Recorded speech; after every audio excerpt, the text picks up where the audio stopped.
Okay, I think that's better. Few minutes late, but let's see if this is actually working. Testing, testing, testing.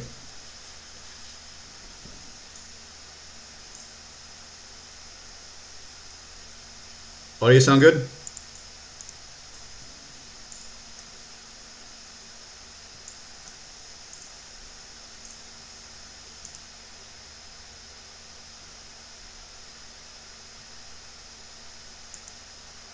Testing, testing, testing.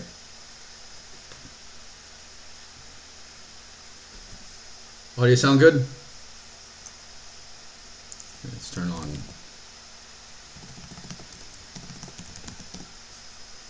I'll get better at this over time, because I'm just not used to streaming yet.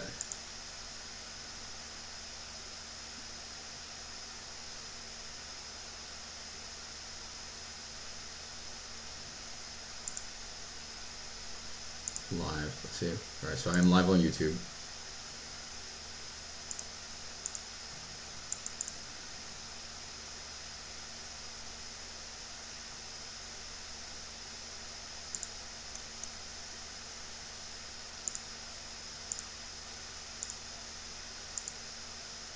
All right, can you guys hear me?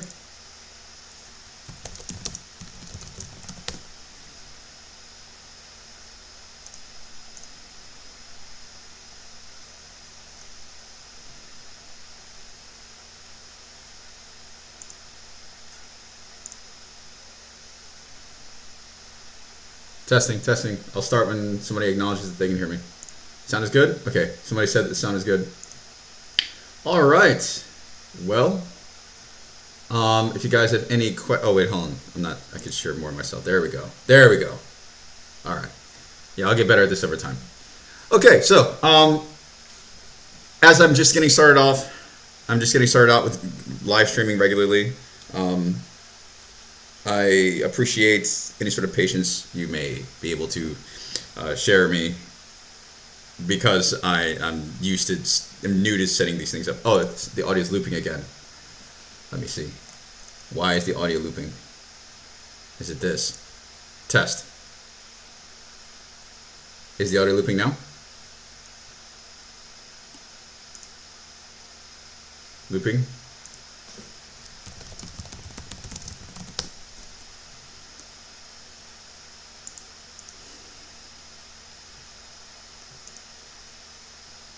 Looping, looping, looping, looping, looping. Is it done? No more? Okay, good. I fixed it. All right. Yeah, so thanks for your patience, because I'm relatively brand new to live streaming regularly. So I don't have like some fancy setup just yet. I mean, I have professional equipment, but I don't have the experience necessary to really have like a very high production value quality film with like the intro video that I have an intro video, as most of you guys have seen, but I don't have it like, I need to take the time. I need to sit down and really take the time to look at how other live streamers are setting that up, so that like you see like the high production, live stream, and then voila, you appear, everything's all done up. But for the time being, thanks for showing up. Even though there aren't many of you, as I'm getting started out, I'm going to speak as though there are, so that what I say here expands over time to new people as they discover me. Okay, with that said, this weekly webinar is the opportunity readers of the Norton's Mind blog can take to ask questions about the content in progress with any given project for Woven Industries, Homey Firm, and any other company under the Norton name. Hope you enjoy. All right, so as usual, there are 4 stages to every one of these live streams. Progress, what's been done this week toward key goals. Obstacles, what obstacles I've run into along the way. Literature, what article or literary concept will we discuss? And questions, live, ask me anything pertaining to the content discussed. I generally tend to shy away from just a full open ask me anything, because that can detract from the reason why many people would want to watch the video, especially in the way that I title it. There will be calls, there will be live streams where I just have just a wide open ask me anything, but I would ask the audience respectfully to stay within the realm of the content, the theme of the webinar itself. Okay, so progress. What are the current goals we're working toward? What progress has been made throughout the week toward accomplishing them? Okay, first, let's redefine our goals, or let's review our goals. And I'm going to go through these really quickly because I already went into them in depth as per last week's webinar. So the majority of people who are following me now, who are going to be watching this, have already been aware of these goals. So I'm just going to speed through this. If you want more in-depth information about what these goals are, I suggest watching the previous live stream for more details. Right, but reviewing I'm actively running 3 different serious businesses, and I mean to use the term serious as differentiated from unserious businesses such as Norton's Gourmet. Norton's Gourmet is not. I wouldn't classify that as a true business in the sense that I'm not relying on that to provide any sort of significant income that helps to provide for my family. Instead, Norton's Gourmet is like the digital version, the digital equivalent to a lemonade stand that I'm using over time to teach each of my children the basics of entrepreneurship. And if they so happen to make any sales with any of our family recipes, then they get to keep that as their allowance. While simultaneously, I am raising them in accordance with their freely developing personalities that would allow me to determine the best place for them in any given of our family businesses, if they don't choose to go off on their own adventure, which they're totally free to. That way, no matter what, they have a method of developing their own allowance without the need to compete in the usual rat race. And they earn their allowance. They don't necessarily just like get it because they exist. It's like, no, they're taught the ethics of that Protestant work ethic of, no, if you don't work, you don't eat. Now, of course, that's in principle. Obviously, they're going to eat whether they work or not because they're a member of the family. But it's the concept of preparing them for the real world with real skills, marketable skills that they can learn in-house rather than letting the system have to raise them or like delegating their parenting, what would be their parenting to the greater system. They have the complete choice to benefit from the family businesses or to go out on their own adventure. That said, 3 active businesses, 3 main businesses that I'm relying upon for significant income, the main one being OnlyFirm, but we are in the process of relaunching Woven Industries. Woven Industries is a technology company that I have used hitherto to build a reputation as an engineering physicist. And we went through a negative, we failed with our first product, to be very succinct, for a multitude of reasons. However, we are now trying, I'm not the kind of guy who gives up, so we are in the process of relaunching with a new product to the same audience, because it doesn't seem as though I've lost any credibility. I've not lost the trust of my core audience, as they know the difference between someone who is trying to scam them versus a person who really just tries hard and tries their best and fails for whatever reason, whether it be their fault or not. So we're as of January 1st, we're relaunching the company more wisely this time with an evergreen product, a product line. An evergreen product line. By that I mean by evergreen I mean we're pivoting into the realm of home security, which is an eternal market. No matter what, somebody always will need protection of some kind with their homes, and so that's an evergreen market. That said, we are currently developing the enclosures for the electronic boards and the software of the control panel that people will mount on their walls, and that is slated to be ready for the first customers. That I know some of you have already indicated to me in the comments through social media a couple months ago, as well as the one-on-one emails and DMs that we have, that you're a willing participant to be our beta test users with this new developing technology for the home security system. With that said, we'll be ready to take our first customers on January 1st, and no major updates have been made. I don't really have a major update to make in that regard, because at least not any that are significantly different from last week's, because it's just a continual grind at this point. We're just I have to get with my son, who is also helping me to develop the technology, and that's all there is to it. Well, I'll have more to report to you on that when we have a working prototype of the software, that'll come very quickly given certain milestones. Next will be building Norton's mind. All right, that's what the core element of this, the core webinar is. The core of this webinar, it's Norton's mind. The majority of my followers are readers of Norton's Mind, which is the name of the sole proprietorship blog that is now recently been converted into a Substack account where people can pay to subscribe to articles that come from my mind. I'm literally sharing my personal experience with them. And so far it's shown significant progress over the average writer, as the majority, like 99% of writers, never make a single dime with their money, with their writing, but I am an exception to the rule. And currently we've been expanding the advertising, improving the audience quality by removing what we deem to be unfit. By unfit, I mean to use that in the marketing context, where they're not people we would generally, they're not our target audience. And then hosting these very regular live streams, writing new books, one of which is slated to be released on Halloween, a week from now, and weekly content. And then scaling Omi Firm. We're launching a new tabletop RPG. Just a reminder that we are launching a new tabletop RPG company within the coming weeks, ideally by Halloween. And an old friend of mine, in juxtaposition with that, an old friend of mine is building a gaming website that I intend to be involved with. I intend to. We've only spoken lightly about it, but I'm very interested in it, and I could combine the tabletop RPG company that I was elected to the CEO position of to basically help to build our audience. Okay, so just like last week, no major updates to any of the news. Just as a quick reminder, pen pals must be paid subscribers now. If you want me to write you a letter, I will the first time for free, but because of the significant time and effort it takes to really write these in the old ancient style, I would respectfully request people who would like to continue correspondence with me to become paid subscribers. Letters are now sent quarterly, right? So I'm not going to be sending these every single weekend. It's just too taxing on my energy, as I have so many things to take care of. I'm basically going to be running 4 companies, 3 that I created and 1 that I didn't create but was elected to the CEO position of. I'm just not going to have time to go every other day or every week to send out letters. I'm just not.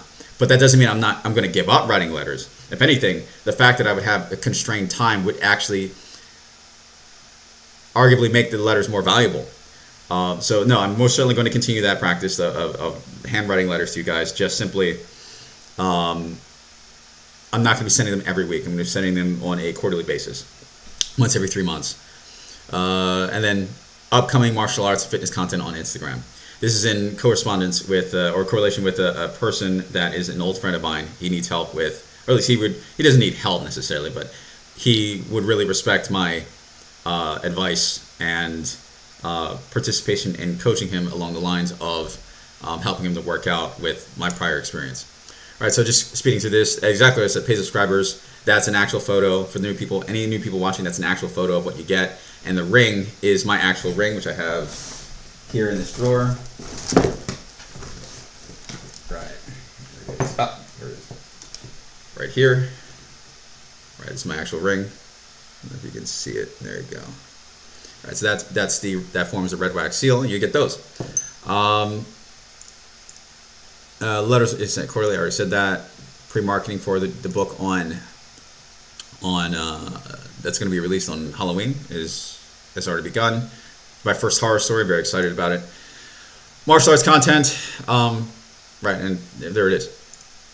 Okay, obstacles. See, that was much quicker than last week, right? So, obstacles. Here's the succinct description of the obstacles that I've encountered along the way, as well as an opportunity for an open discussion with the audience about what they think I should do to overcome them. And the main thing that I need to get is more paid subscribers. And they're coming in little by little, right? So it's working. It's just, okay, that's the number one.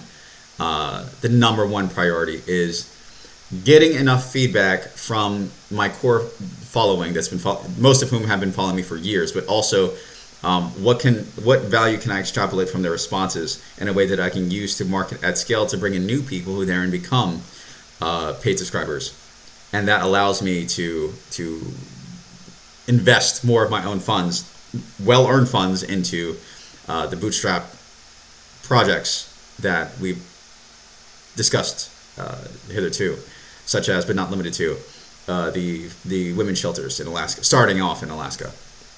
And I'm very proud of what I've been able to do with the blog so far. Within the first month, we rise to the number 28 in parenting as a rising star. And this number, 762 subscribers, has over doubled. Now we have 2,000. This is actually an out-of-date photo. We now have over 2,000 followers on the Substack blog. So we're definitely growing. It's working. It's just, okay, the main obstacle is how can I do better? And that's an evergreen question. That's always in the background. How can I do better? So literature. Okay, skipping right into it now, because before in the last call last week, we spent the majority of the time talking about the updates, but now we can spend the majority of the time talking about the literature. And today we're going to be discussing the article "How I Have Mastered My Masculine Sexual Energy." And by that's the title has gotten a couple of laughs, right? And understandably so. But really, you can convert any emotion into fuel that drives you to accomplish great things. Let's see here. Right, so the three major points that I'd like people to take from this article would be authentic masculinity is self-sacrificial and vulnerably demonstrative, and rank is determined and maintained by earned respect, right? Determined and maintained, which means that a genuinely benevolent leader, a genuinely benevolent head of a household, doesn't think that he is entitled to the respect in the house. He has to earn it and maintain that respect with the continual demonstration of the content of his character over time. Meanwhile, its counterpart, its shadow, would be false masculinity, being tyrannical and self-destructively selfish. Rank is determined by narcissistic entitlement, right? This is not what I preach. It's not what I demonstrate on a day-to-day basis with my own home. And the underlying emotion, while I use the key word for the context of the article being sexual energy, it really, the logic of how to positively channel sexual energy could really apply to any emotion. It could be anger, it could be depression, even if you can break through the existential crisis of why you should do anything at all, which I understand is a big deal. It's easier said than done. I have full compassion for that, speaking from experience. But if you can theoretically turn any single emotion into something productive and something meaningful with your life, unless you take a full-on nihilistic viewpoint about the nature of life, which some people do, many people do, an increasing amount of people do. Now, with that said, I wrote a personal note for myself here: ancestral difference. Okay, so those who have been following me for quite some time now know that I have sworn a personal oath not to be like my father, who was a kingpin drug dealer in the 80s, hailing from Barbados. And that was during the time of Pablo Escobar. Now, I don't have significant proof to bolster the claim, corroborate the claim that he had direct ties with Pablo Escobar, but it just makes sense that they would somehow have a connection, either directly or indirectly, considering the peak of what drugs were rising at the time. My father was a kingpin drug dealer who ended up getting shot and murdered, and when I was 4 years old. And the FBI ended up taking all of his assets, his front businesses. And since then, I have been left with his direct descendants, because he had more than one child. His direct descendants have been left with the void, common in African American society, right? So it's my story is not actually special. What I would say differentiates me from my ancestors, the ancestral difference there would be not that I lack dark emotions, but that I have successfully figured out how to positively channel those emotions in accordance with the overall theme of the post, the article at hand that I'd like to discuss today. So in the article, Mastering Emotional Energy, or the literal title of the article being How I Have Mastered My Masculine Sexual Energy. First, let us observe the shadow of each emotion, or the shadow of each of the 7 deadly sins. which are common and the most known. Like, for example, the shadow of anger is the fire of wrath that could ruin a family or burn down a village or lead to the murder of someone. But anger, if channeled in a positive way that is productive for society, becomes award-winning determination. Right? The light side of anger is, when it's channeled that way, becomes that which warms and builds the city, not burns it down. Same way, you can, and I've got some notes here on the side that I prepared before the live stream, and that is every single emotion has their own respective light and dark side, right? I've already said that. But for another example, besides anger, let's say lust. Well integrated lust becomes, well, actually, let me back up. Badly integrated or shadow possession, Jungian shadow possession of lust becomes baby's mama drama, R-selected breeding theory manifested. And by R-selected, I mean to refer to evolutionary biology of R and K. R-selected individuals such as myself. Now, I am R-selected, but that doesn't mean I carried that on to the next generation. So I am an R-selected person who has built a K-selected home. R-selected people are, and this isn't just with humans, it's just throughout the animal kingdom, like frogs, for example. It's basically spray and pray. You go for quantity of children while simply relying on the randomization of genetic expression, right? The role of the fateful genetic dice to yield quality offspring, but you prioritize quantity. This is when you get baby's mama drama of people spreading their genes men spreading their genes far and wide, but then ultimately not having any sort of stark commitment to those children in order to maximize the chances that they are developed into a high quality individual. What is a high quality individual? I define a high quality individual that is a great fit for their respective society, providing value to others and themselves, put succinctly. But and someone like me in that way would be considered a statistical outlier, from everything pertaining to my IQ, vernacular, my background, things I've overcome. Right, so I am a rare, anomalous case of R selection working out. But people like me, my archetype is the exception, not the rule. Generally, at least in Western society, R selected families do not work out. They are instrumentally inferior to K selection theory, which is the nuclear family.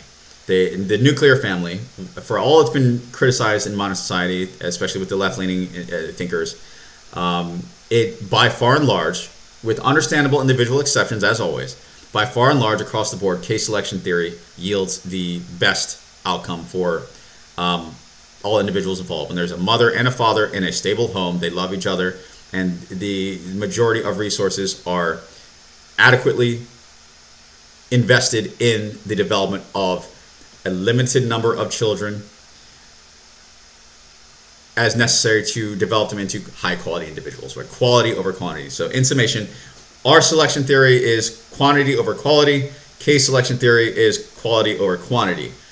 And the maximum number of children a family can have will vary on a case-by-case scenario, but in general, the maximum number is 6, right? But I digress.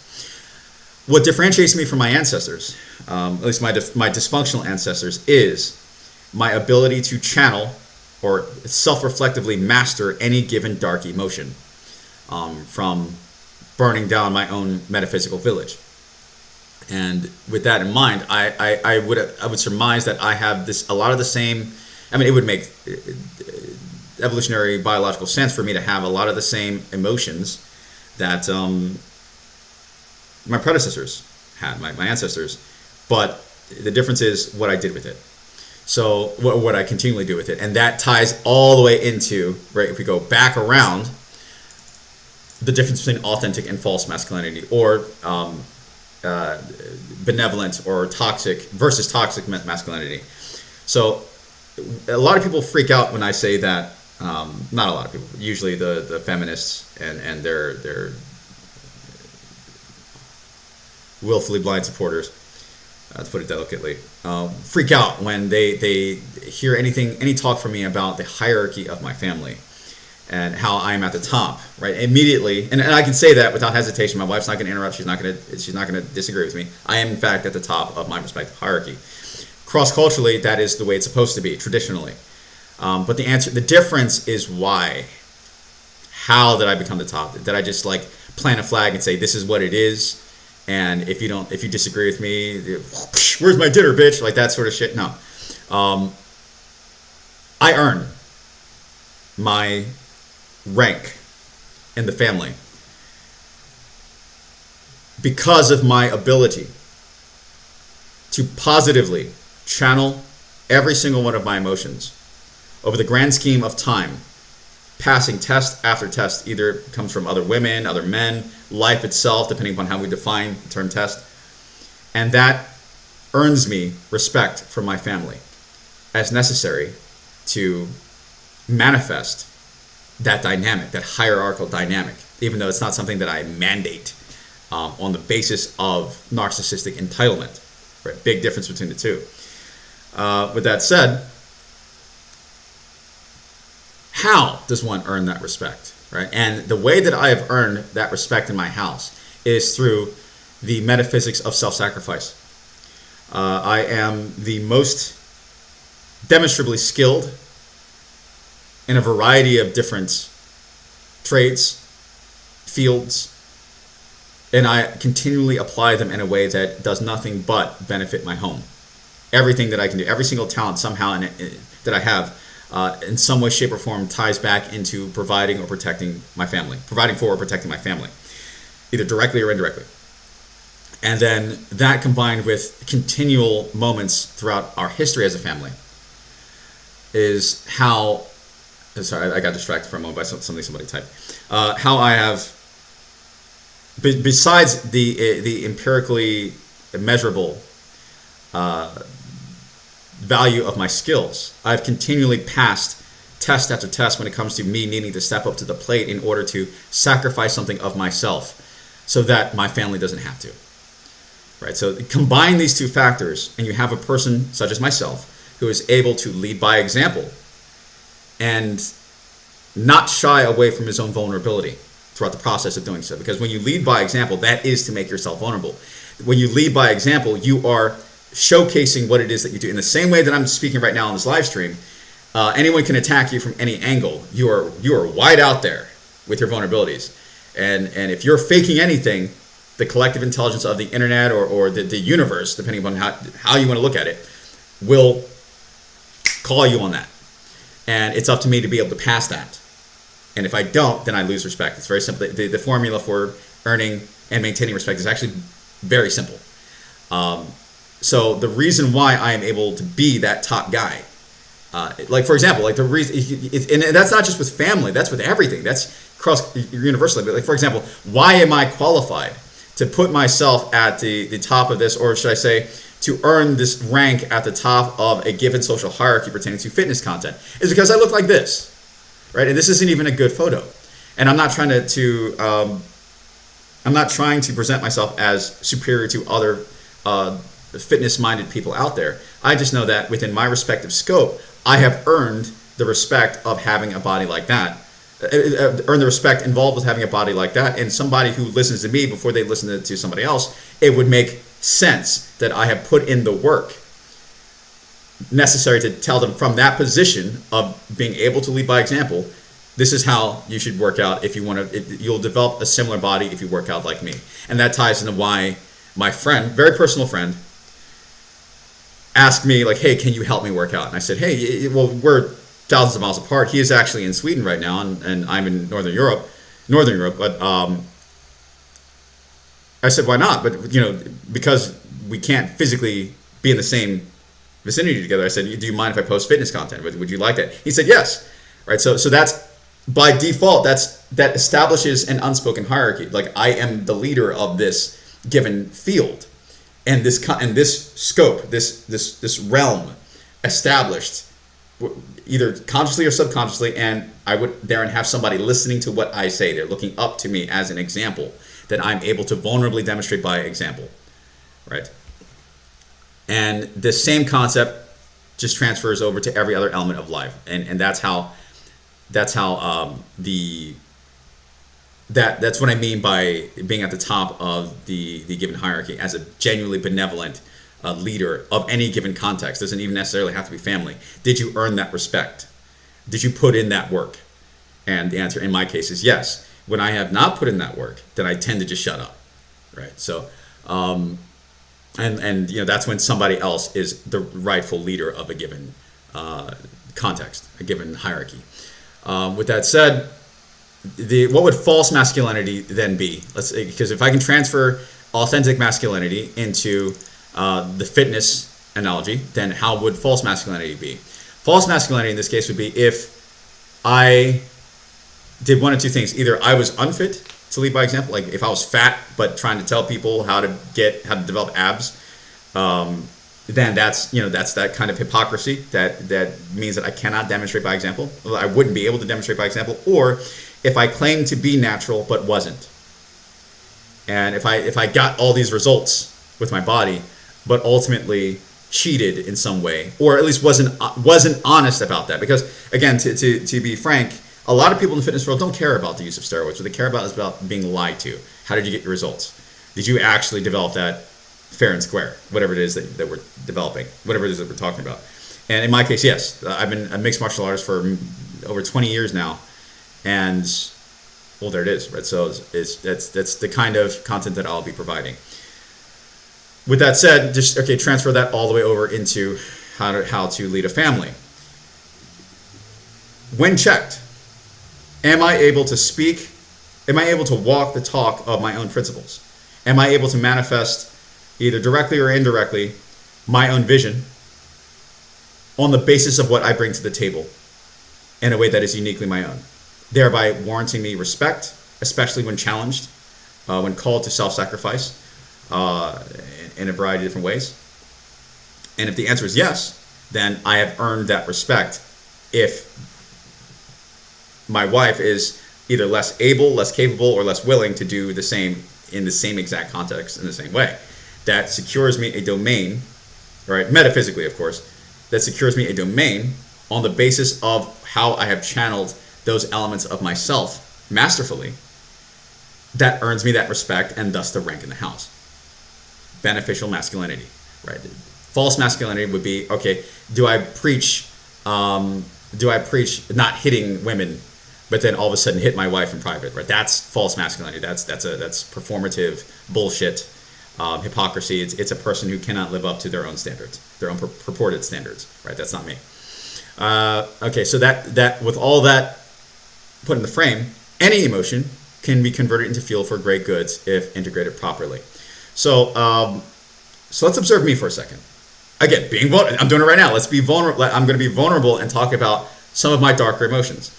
My darker emotions, since we all have them, I'm just going to be frank, will be a combination of wrath and lust. Okay, so if I know that, and let me back up a step. How do we know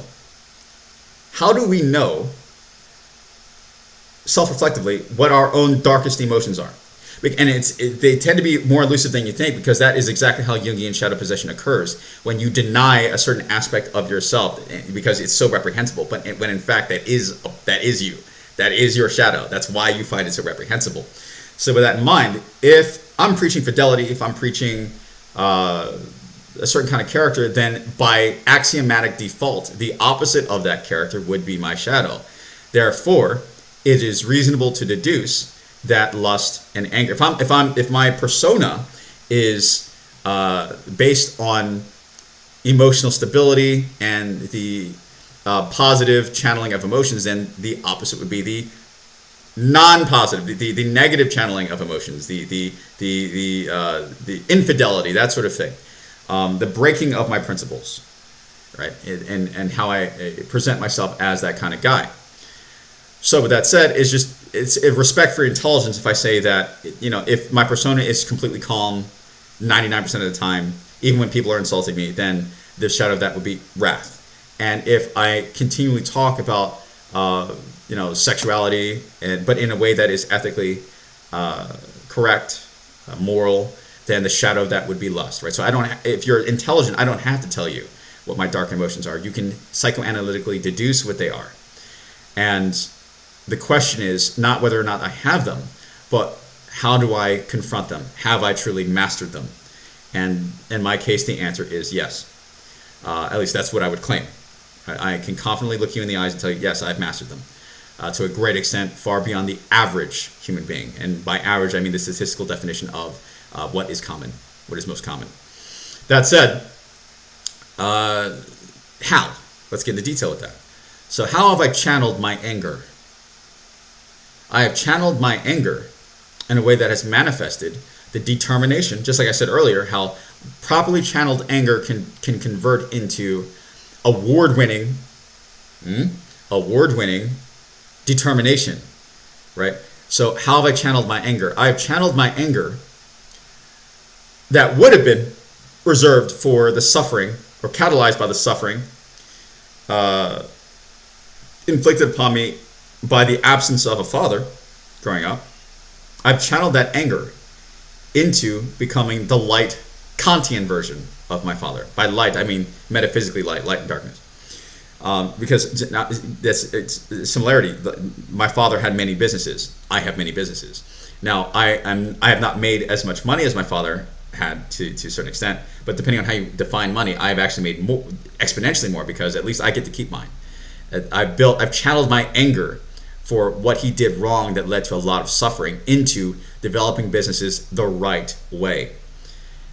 There's a reason why, if you check my Upwork account for OmiFirm, that there's back-to-back 5-star reviews of people hailing my intelligence, people saying that I've done a great job with helping them build their businesses, helping them to build their businesses, right? So and then there's also the extent that the extent to which I have not given up with Wolfen Industries, award-winning determination. I'm so angry deep down, or at least I was at some points. Maybe not now, but at some points I've found myself so angry that my father failed me, and well, I'm stuck with that DNA, and I'm talking about racial, so I don't want people to get all like taking this into a topic that it's not meant to go. By DNA, I mean just simply the content of one's character. Why would you be such a Benthamian thinker? By that I mean a toxic utilitarian thinker that would manipulate others to serve your own ends. Instead, what I became was a Kantian thinker, a person who does not manipulate people to serve his own ends, as almost like a juxtaposed mirror opposite. And the channeling, as a manifestation of my channeling of that anger from those wounds, that led to the development of the same business archetype, the same family business empire archetype, but in a way that is ethical, legal, and sustainable over the long term. So that if I die tomorrow, every single thing that I built will then bequeath to each of my family members properly in a way that doesn't leave them destitute. And I've put so much thought into this over years, and you can tell if you're really psychoanalyzing my posts on Facebook, for example. Go back years, for the past 10 years now, and I've been married with my wife for about 12 years now. You can tell that this is not by accident. This is something that I've been planning. I've been family planning for over 10 years now, thinking way ahead, beyond my own death and how that will affect my family, and preparing accordingly, because it could come at any time for any reason. It could come from cancer. It could come from somebody I pissed off. It could come from enemies I might have in Alaska. It could come from you never know, right? So I'm not so arrogant as to forget memento mori when it comes to the Latin expression of remember your death. When it comes to Marcus Aurelian Stoicism. With that said, that is how I've channeled my anger. So as I have faced the fact that I turned out to be my father in many ways, I have used that anger as fuel to become a truly high-value person that contributes to my society at scale. And that's what each of these businesses are. Now, let's go with the next emotion. The next darkest emotion, which would be lust. Right, so when you read articles like Mastering Emotional Energy, the articles I've written, when you read articles like the importance of a muse. Or really, a lot of my work, you can tell I'm a person who thinks about sex a lot. Right. That doesn't mean I'm hurting anyone. It just means that clearly I'm a person who has a very high sex drive. It's the reason why I have so many kids. And thankfully I've found a wife that is on the same wavelength. But she's about to have another child that we're aiming to have born on Halloween itself. That's really cool. Like we hope it's so cool as to land on Halloween that she finally gives birth. And then even after that, she's already talking about having another child, and I'm totally okay with that. Right, so you can see by looking beyond that which is said in between the lines of what isn't. You can tell I'm a guy who thinks about sex a lot. I'm very comfortable with my sexuality. I'm a dude who I've just not had many problems getting sex throughout my life. I'm one of those, like, even before I got married, when I set up an online dating profile of some kind, I would usually never go beyond a week without a match of some kind, and of the women that I was actually interested in. So the women I like me in return, and that's great. So I've been very fortunate in that regard, very, very fortunate. But if that is left unchecked, if that's left unchecked, that could lead to the proliferation or acquisition of STDs.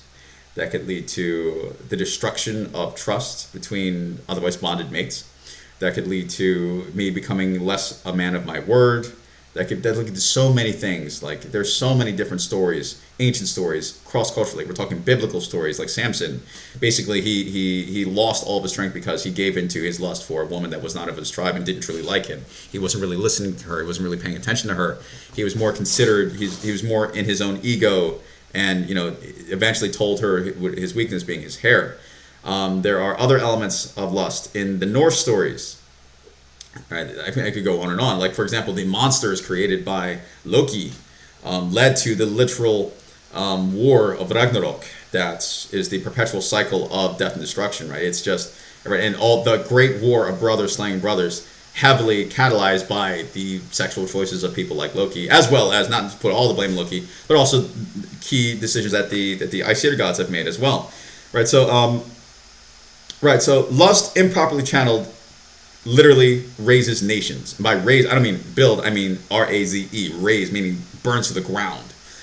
But properly channeled lust is its opposite. Properly channeled lust leads to the widespread, depending on how powerful that man is, the content of his character, what he has in his soul, and how far he can go, the widespread protection of women.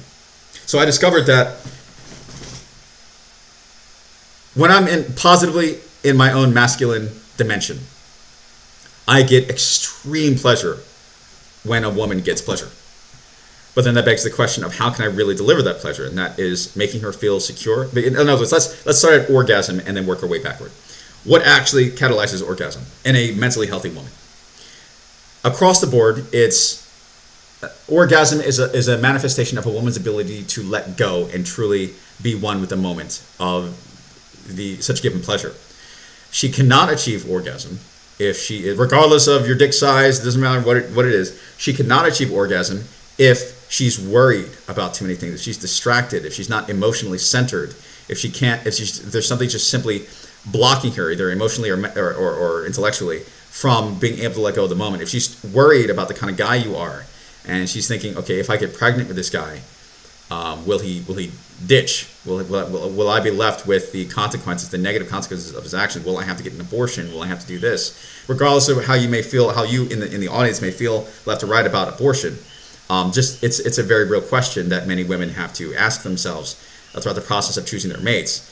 And a lot of times, what we're beginning to see throughout society is that they guess wrong, they guess incorrectly, and that leads to lifelong, not just lifelong, but generationally negative consequences, that a ripple effect of negative consequences, all because she asked the wrong question or got the wrong answer. She guessed incorrectly to the respective question at hand. That said,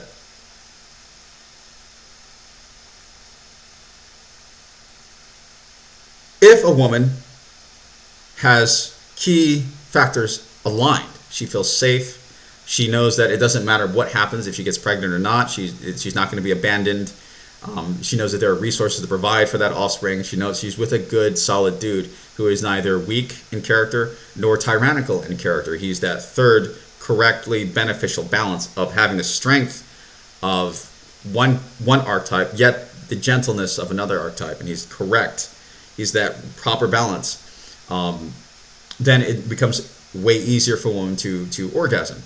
Now that requires the development of the man's character. If we were to back up from the woman for a second, so that's largely in mentally healthy women. Their ability to orgasm is a direct manifestation of her response to the man's content of character. And that's before we even get into the aesthetics of dick size and all this, which matter, don't get me wrong, it matters. But it's not the end all tell all. You can have the biggest dick in the world, but if the woman's in a state of chaos, you're just not going to enjoy it. If anything, she might hate it. So that said, what I take great pleasure in is giving a woman pleasure. I go above and beyond for my wife. I train for my wife's pleasure. And while I am testosterone driven, I understand that a key weakness would be if I allowed my lust to possess me, then I can end up betraying my wife, breaking my word, becoming a lesser in the eyes of my own culture, and utterly destroying my family. Not just simply forget my reputation, I'm talking about the actual fabric of my family. That said, what does one do with a high sex drive? Even if I'm in this currently highly sexual marriage, right? My wife is pregnant, as she's been pregnant for the past 10 years.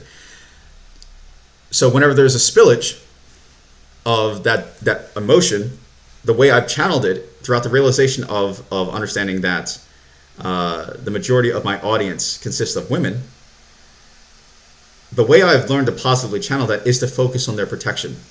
What ethical pleasure can I give them? How can I make them feel safe? How can I make them feel secure? And then suddenly it makes perfect sense why I would choose home security. So at scale, my lust, properly channeled, can lead to the protection of countless women throughout all of society, without ever violating any aspect of my marriage. And the reason why I can speak about this so comfortably and in the open is because clearly I've had many conversations about this with my wife. We are on the same page. So that is a great example of Jungian shadow individuation. The fact that I can speak so comfortably about this dark element of my character in a way that leads to a highly scalable, beneficial outcome for a lot of people throughout all society. America, Canada, the UK, Europe. And before you say the UK is Europe, I mean politically, because the UK broke away from the EU. Eastern and Western Europe, right? So basically the realm of my people. And there it is, right? So any emotion can be, and that's a potentially multi-billion-dollar conversion, a potentially multi-billion-dollar positive conversion of lust, juxtaposed or fused, positively fused with the entrepreneurial anger that I had for my father. You see what I'm saying? So with that said, that is the difference between me and my ancestors. That kind of self-mastery, and that's what the article is about. And the fact that I can do all of that, and that's not even going into how I protected my wife from a variety of different dangers throughout the time we've been together, leading to other elements of why she would respect me.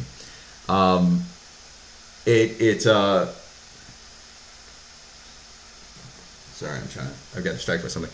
You begin to understand more clearly why I would be at the top of that respective hierarchy, because counterintuitively, if in genuinely beneficial masculinity, the top of the hierarchy is simultaneously the bottom. I'm respected because I will be the first person on that respective battlefield, taking the arrows, right, tanking the arrows and getting sliced by the swords and getting shot by the bullets, so that my wife and children do not have to. And that earns respect that just manifests in the form of that hierarchy. Why I would have the final say on things, why I have the say in what battles we choose to fight or not, etc., etc. Okay, ask me anything. Let's check the comments. Let's check the comments. I'm not seeing anything on Facebook. That could be a trick. That could be a mistake. Because that happened before, where like other people left comments and then ultimately. Okay, so nothing so far. 2 comments on YouTube. Okay, what you're saying reminds me. Base Dollar says what you're saying reminds me of the concept of rights and responsibilities. I.e., you may have rights, but they come with responsibilities. Yes, absolutely, correct, agreed. And that actually rights and the relationship between rights and responsibilities, or freedom and responsibilities, freedom and accountability. That could be a whole other conversation we could have that I intend on having, because with the recent article the recent post that I made about women answering the what do you bring to the table, that's currently getting attention on my Facebook account. It's controversial. It's rubbing some people the wrong way naturally, but it's not my intent to hurt anyone.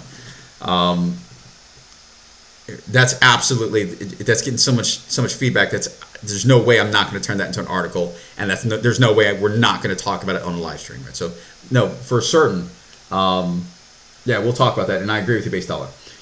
Ari Pages has unrelated thoughts. Thoughts on the realistic likelihoods of the following: 1, Alberta cessation from Canada. Canada as a whole being absorbed by Canada. Wait, Canada as a whole being absorbed by Canada doesn't make. Do you mean America? Alberta being a U.S. territory. I'm going to refrain from answering that question because I'm not adequately educated on Canadian politics. I'm not going to run away from it entirely. What I'm saying is allow me some time to research, because I'm not the kind of person who would pontificate on subjects that he does not really know much about. I'm not Canadian. I do view Canadians as indirectly my people. So I wouldn't mind them to become American at first glance, and that's not coming from a conquistador's, a conqueror's mindset. That's coming from a loving mindset. Like, no, if America is able to do something for you, if you need adequate protection, if your leadership is failing you, and you share a border with us, we share language with each other, we share culture with each other, then that's the national equivalent to your brother asking you for shelter during a storm. Like, of course, right? Now that's probably the innocent way, and I understand that politics, especially geopolitics, are never as simple as that. But at first glance, would I support Canada becoming a U.S. Annexed by the U.S.? Like, sure, of course. Okay, so Eric Page says, I came late to the stream, and yes, Canada absorbed into America. Typo. Currently on the move, but trying to tune in while live. Understood. But yeah, as a basis of warm, loving, brotherly principles, sure, right? But I hope people see that if other Canadians throughout the future see me answer this question in this way, I'm coming from the right place. I'm coming from a loving place when I say that. Now, my answer may change as I learn more about the geopolitical situation in Canada. But as it stands on its face, I would fully support them so far. And beyond that, I will respectfully refrain from speaking further as I'm not educated on that topic. Okay. Any further questions? Okay, Leela Marie says on Facebook, tell us a bit more about the women's shelter and your mentoring program. Sure. Okay. Well, that's actually a great question, Leela, because again, we're going over an hour, but that's fine. Okay, I'll first start off with they're both both projects are unified by the same principal philosophy, and I'm actually about to publish an article on exactly that dives into that, and it's called. Right, let me pull it up really quickly. It's not finished writing it, so I'm not gonna show it live. I'm not gonna show it live, but currently the article that's coming up is an article called Posts Drafts. The title of the article is there actually is a correct context in which a man should become a stepfather. And I know that's going to make a lot of the dudes following me like cringe, like they're going to look at me a certain way. Like, what do you mean? No, it's never correct for a guy to become a stepfather. And I'm going to respectfully disagree. And this is me coming from the position of not being a stepfather. I am not in that. I'm not desperate for any women, anything like that. No, there is a correct context for a man to become a stepfather. And what does that mean about the mentoring program? Because what is mentoring? Really, it's a form of a master of a certain context, bequeathing skills, knowledge, and wisdom to a student of a certain context. And so metaphysically, that is essentially what the role of the father is. The role of the father, generally speaking, across the board, is to prepare his children for the real world. And that is by nature why men tend to be rougher with their kids, but from a loving place, if they're benevolent. They tend to be, rough and tumble with their children, more likely to play fight with their children, more likely to do just, more adventurous things with their children, and have a more laissez-faire approach to letting them, be a bit wild in the freedom of their development of character. And that ties holistically into what Jordan Peterson touched upon, being the archetype of the devouring mother. So the woman, traditionally speaking, the woman makes the home, hence the term homemaker, and the father prepares the offspring for the warlike experience of the real world. And the way he does that is through mentoring them, right? So that's essentially me fulfilling a gap. It's me literally willing to be a stepfather of sorts. Not literally a stepfather, but like in and of itself, but to fulfill a certain role to help better society by finding, or at least attracting, because I understand that a lot of the women who follow me are in fact single mothers.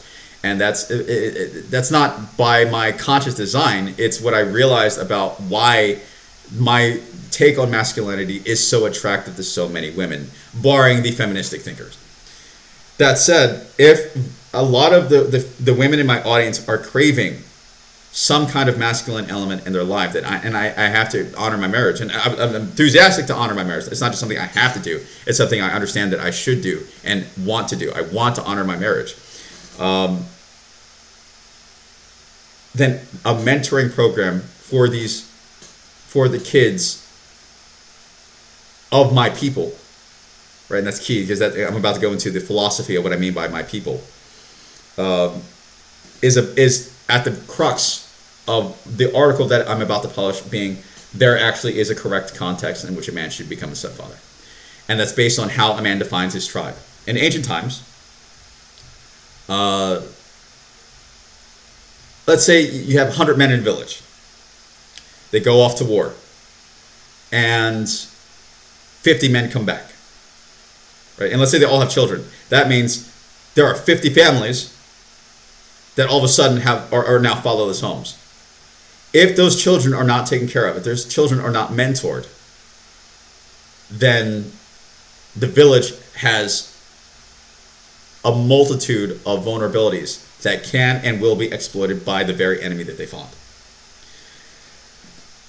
Where the dynamic of being a stepfather comes into play, the resistance is in two factors. One, the narcissism of women, modern women, and how and I'm not talking about all women, of course, not all, but what is commonly prevailing throughout society is the narcissism of women who thinks that they are entitled to more, so they end up betraying the man that was actually good to them. So that begs the question of whether or not that woman deserves a stepfather when when the child has an adequate father right there that she just took for granted, and in her narcissism swept to the sideline while thinking that she deserves more when she doesn't. Okay, that's the first aspect of it, and the second aspect of it would be low trust and the vagueness in how a man defines his own tribe. To give a practical example of when I would actually be a direct stepfather would be for my brother. And he's not my blood brother. He is the son of the Irish American woman who basically was my mother in the benevolent ways that a mother should be for a child while I was 8 to 12 years old, while living in Marlton, New Jersey. And he and I are friends to this very day. We've been friends for 30 years, lifelong friends. He is definitely a member of my tribe.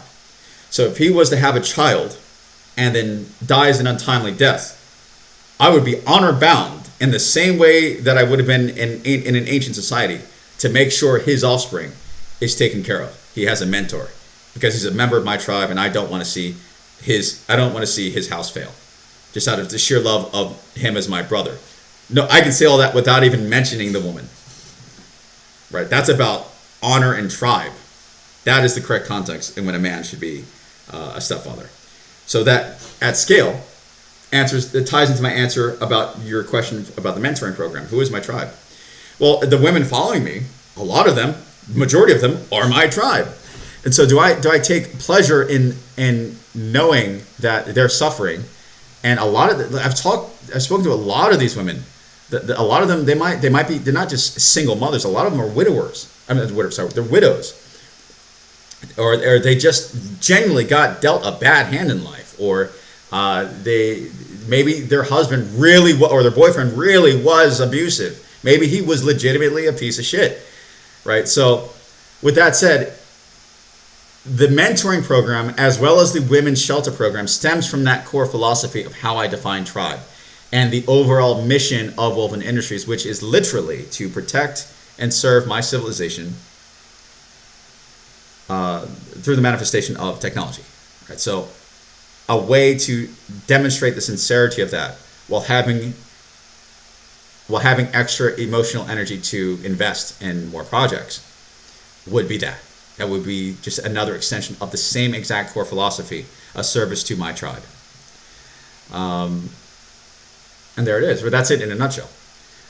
If you have a more specific question, now that's the why. That's the holistic overview of why. It stems from the philosophy of not wanting to see the women of my tribe fail, especially if I know that they're good women. And knowing how their children, their fatherless children, or the men will grow into the men of my village, figuratively speaking, and not wanting them to be led astray by enemies who seek to manipulate them against the better development of our entire civilization. That's what that's about. And then the Women's Shelter Project is just an offshoot of the same exact take. It's, okay, well, if you're willing to mentor their children, what about the other problem?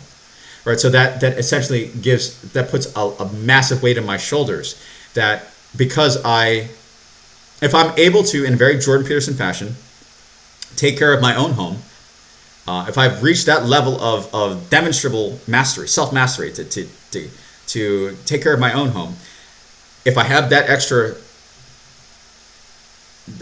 potential to my character, why not start helping people with their respective homes?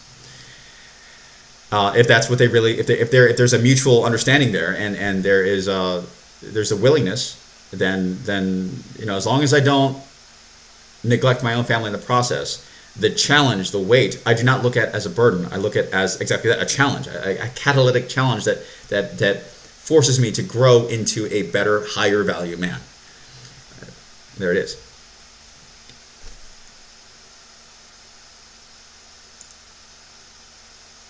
Okay, let's check one more time.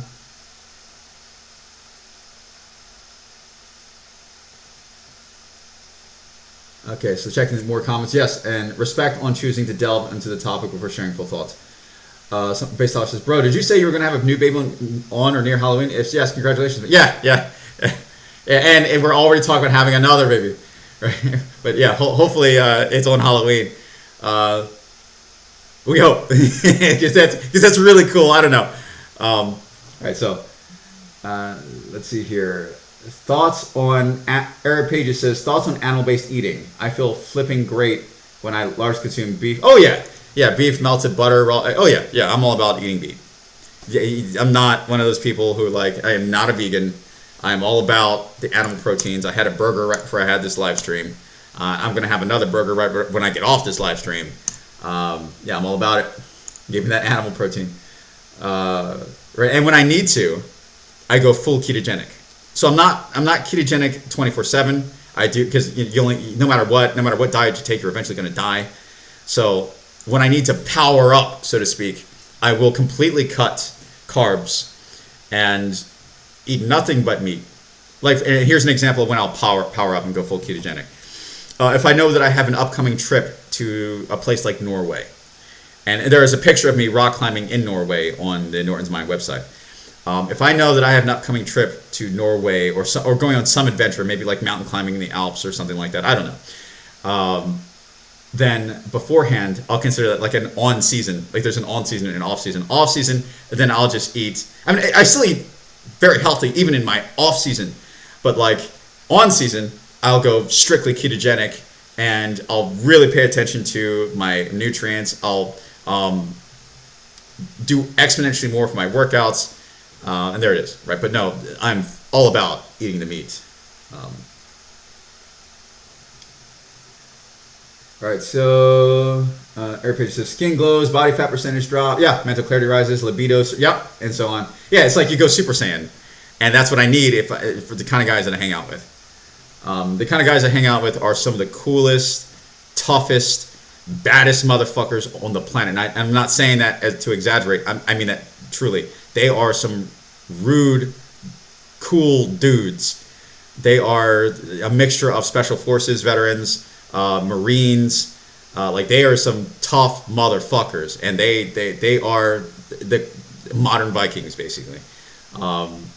And that's, you know, we'll gather in different places around the world, and we'll keep our skills sharp, and we challenge each other to stay accountable to staying fit and always improving, even though we're aging, to keep that edge.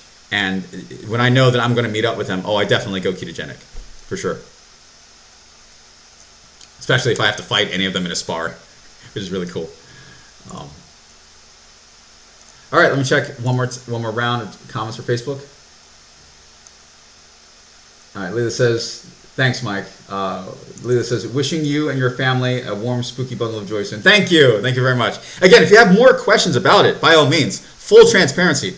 I just answered your question to the extent that I interpreted it. But if you want me to answer, if there's anything about my answer that seems unsatisfactory, then please just send me a follow-up question, either on next week's live stream or send it through email. You know how to contact me. And thank you for the time and attention. One more check. Okay, I'm not seeing anything else. Let's check LinkedIn, because I'm streaming there too. Let's check LinkedIn. Let's see here.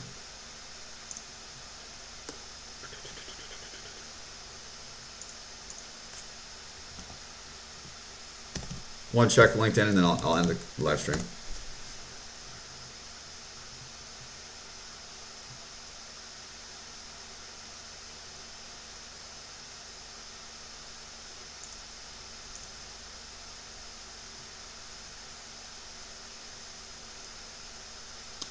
No. Okay. All right. Have a great rest of the day, Mike, and congratulations on arriving. Thank you very much. All right. Talk to you guys later. Thanks for coming.